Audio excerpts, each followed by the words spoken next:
Doctor صاحب یہ فیصلہ کس نے کیا کہ شفا کی بجائے پیمز لے جایا جائے عمران خان صاحب کو؟ ہماری اسلام آباد کی ایڈمنسٹریشن نے.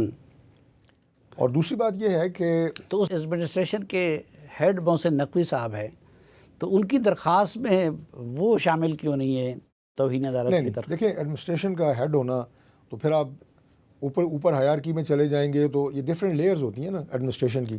ابھی ہماری جو اسلام آباد کی ایڈمنسٹریشن ہے اس کے دو ہیڈ ہیں، ایک ہیں ہمارے چیف کمشنر صاحب اور ایک ہے ہمارے آئی جی پولیس.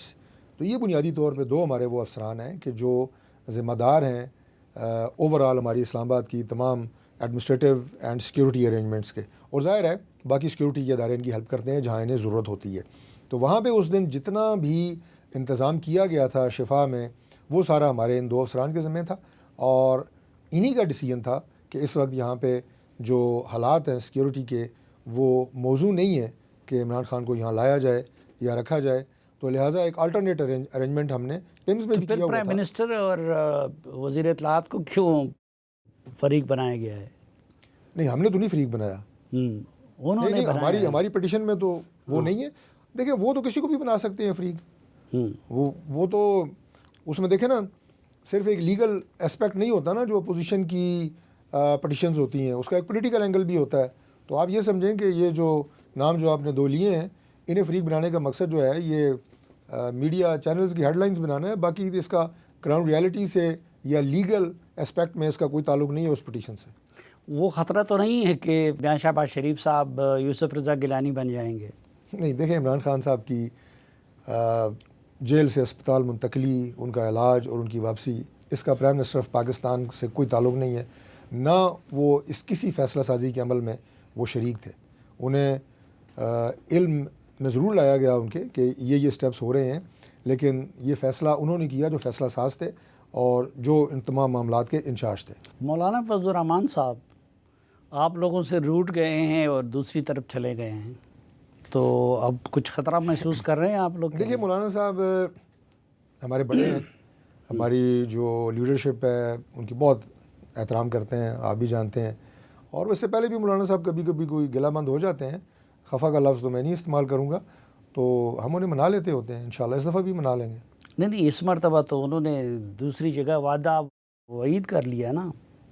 نہیں، وعدہ وعید تو نہیں ہوا، بلکہ ایک متحدہ اپوزیشن کی بات چلی ضرور ہے. اور یہ اپوزیشن کے ساتھ مولانا صاحب کی پہلی ملاقات نہیں ہے، اس سے پہلے بھی ان کی ملاقاتیں ہوتی رہی ہیں.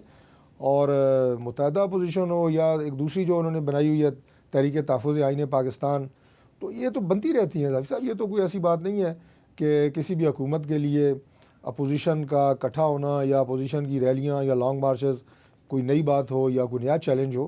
اس سے پہلے بھی ہم ان سے نپٹتے رہے ہیں. دونوں کام آپ نے کرنے ہوتے ہیں نا، ایک تو آپ نے گورنمنٹ چلانی ہوتی ہے، گورنمنٹ فنکشننگ، حالات، چیلنجز ان کو بہتر بنانا جو ہم بات کر چکے ہیں. دوسرا یہ ہے کہ اپوزیشن کو بھی آپ نے ٹیکل کرنا ہوتا ہے. اور ہم تو 12 مرتبہ ان سے گزارش کر چکے ہیں کہ آپ پارلیمان میں اپنا وہ کردار جو کہ ایک آپ یہ کہیں کہ اپوزیشن کا ہوتا ہے آپ وہ ادا کریں. لیکن ان کو زیادہ شوق ہوتا ہے پارلیمان سے باہر تھیٹر لگانے کا. اسلام آباد کے اوپر جس طرح پہلے آپ جانتے ہیں کہ مسلح جتھے اور انتشار اور یلغار اور شہر کو چوک کر دینا، تو وہ چونکہ مناظر ڈسکس ہوتے ہیں میڈیا پہ آتے ہیں. لیکن اب 25 ستمبر کو کسانوں نے پنڈی کی طرف مارچ کا اعلان کیا ہے، کیا کریں گے؟ دیکھیے کسانوں کے اگر کوئی جینون کنسرنز ہوں گے جو کہ ہیں، میں بھی جانتا ہوں، انہیں ہم حل کر رہے ہیں اور مزید کریں گے. کسانوں کے ساتھ جو ہے ہماری بالکل ہمدردی ہے، ہمارا بیک بون ہے پنجاب کی، خاص طور پہ زراعت اور کسان جو ہے وہ ریڑھ کی ہڈی ہے پنجاب کے. تو انشاءاللہ تعالیٰ ان کے جتنے بھی جائز مطالبات ہیں وہ حل کریں گے. وزیر اعلیٰ خیبر پختونخوا کہہ رہے ہیں کہ اب میں 20 نہیں 40 لاکھ لوگوں کو لاؤں گا اسلام آباد. دیکھیے ان کے دعووں کو میں کہوں گا کہ حقیقت سے بہت دور ہیں، بہت دور ہیں. مبالغہ آمیزی ہے، بلکہ مبالغہ آمیزی کی بھی انتہا ہے. اور اگر وہ دیکھیں دو کام ہے نا، اگر وہ اپنے دونوں کاموں کو سمجھیں، ایک ان کا کام ہے ظاہر ہے اپنی لیڈرشپ کے لیے باتیں بھی کرنا اور جو وہ کر رہے ہیں جدوجہد کرنا، عمران خان فلانا ضرور کریں. لیکن ایک ان کا کام یہ بھی ہے کہ وہ اپنے صوبے کے چیف ایگزیکٹو ہیں. وہ کردار جو ہے وہ یکسر فراموش کیے ہوئے ہیں. صوبے کے معاملات، آپ کا تعلق کے پی سے ہے، آپ بھی جانتے ہیں کہ وہاں پہ یہ تیسرا دور ہے اس وقت پاکستان تحریک انصاف کا، یعنی تباہی نکل گئی ہے، نہ کوئی ڈیولپمنٹ ہے، نہ کوئی لا اینڈ آرڈر ہے، لیکن انہیں وہ اس سے پہلے گڈا پور صاحب کی بھی یہی حالت تھی کہ وہ بھی میڈیا پہ نعرے بازی اور بڑک بازی اور اپنا وقت انہوں نے گزارا. تو ابھی افریدی صاحب کو بھی چاہیے کہ یہ دونوں کام کریں، اور اگر سرکاری مشینری لے کے 25 سپٹمبر کو دوبارہ انہوں نے اسلام آباد پہ چڑھائی کرنے کی کوشش کی تو اس کی تو اجازت نہیں دی جا سکتی.